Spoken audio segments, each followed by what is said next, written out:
And in this one, we got the 76ers at the Knicks. They actually just played about 2 days ago, and that was actually a pretty bad game. It was low scoring for both teams, just a lot of missed buckets. Even though the 76ers won, I feel like the Knicks, this will be a bounce back spot for them. And if you choose Philly, I don't blame you, especially after that last performance, but the Knicks should be able to pull this one out. And in this one, we got the Pacers at the Thunder. This will be the first matchup between these two teams.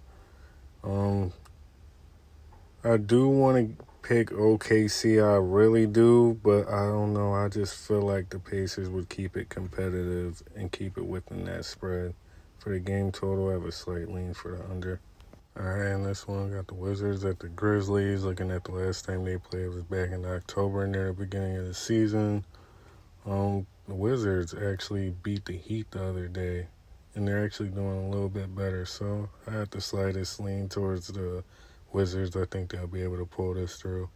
All right, in this one we got the Rockets at the Spurs. They actually played a few times this season already. The Spurs won one game at home. The Rockets won the rest in Houston. The Rockets actually been playing really good lately.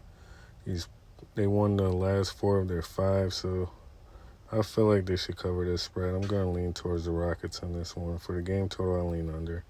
All right, in this one, we got the Celtics at the Jazz. Looking at the last time they played was back in the beginning of January. The Celtics blew them out by over 20 points. That game was in Boston. Usually, the Jazz cover the spread good at home, but I'm going to lean towards the Celtics. Even though the injury report is looking crazy, I think some of those people will play today. So I do lean towards the Celtics. Just keep your eye on it, because if it's still looking crazy how it is, then I have the slightest lean towards the Jazz. And for the game total, I lean under. And in this one, we got the Bucks at the Kings. Looking at the last time they played in the beginning of January, the Bucks won at home in overtime by 1 point. Looking at the injury report for the Bucks, it's a lot of people game time decisions, so just keep your eye on that for the day before you bet. But if most of those people are out, I lean towards the Kings. But if they're in, I'll have the slightest lean towards the Bucks, but I might still pick the Kings because I feel like they're more hungry right now for that W. And for the game total, I have the slightest lean for over. All right, in this one, we got the Timberwolves at the Clippers. Looking at the last time they played was about a week ago, a little over a week.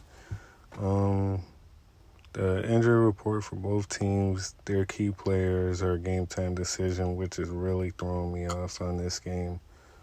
If Edwards and Gobert play, I lean towards the Timberwolves. But other than that, if they don't, I lean towards the Clippers. They should be able to cover this spread.